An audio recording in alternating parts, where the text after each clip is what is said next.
One for the Boys, Rugged Men by Ben Sweeney. Canada is a country for real, rugged men.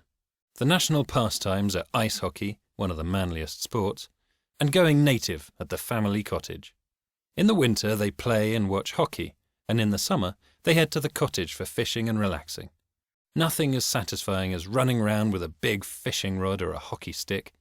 Yes, there's something very Freudian about us Canadians. It was the Canucks who invented ice hockey, after they realised that it was too cold to run around in skirts and too hard to find a lush, grassy field. So, logically, they took the old European form of field hockey and made it their own by adding ice skates, bigger sticks, and a whole lot of gear so that they could beat the crap out of each other during the game.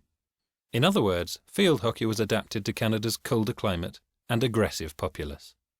Every winter, when the town pond freezes, amateur players come out and play. But this is a far cry from the real thing, since half the people are struggling just to stay on their feet, let alone handle a puck.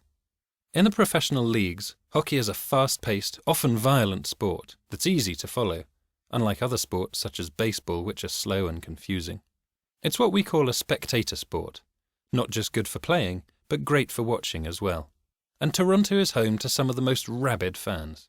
Whenever our team, the Maple Leafs, spelt Leafs, not Leaves, win a big game, the streets fill up with cars of rowdy men hanging out the windows, waving flags and honking their horns. And when they lose, it's even worse, because all the fans feel like their manhood has been threatened.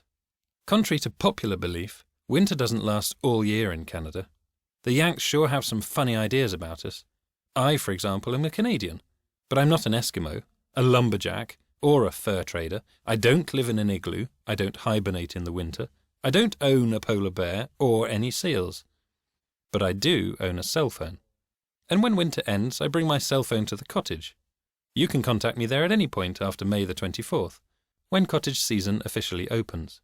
At this time, almost all Canadians abandon the cities and flock to the country cottage by a lake or a mountain, where we attempt to purify ourselves from our cosmopolitan sins by returning to nature and doing everything ourselves, by hand, from scratch.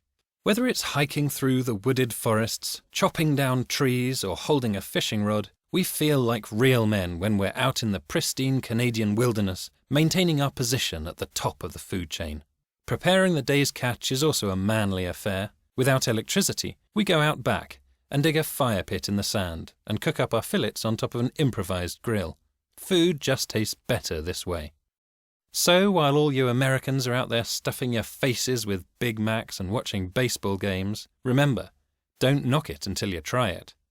As far as I'm concerned, you've gotten out of touch.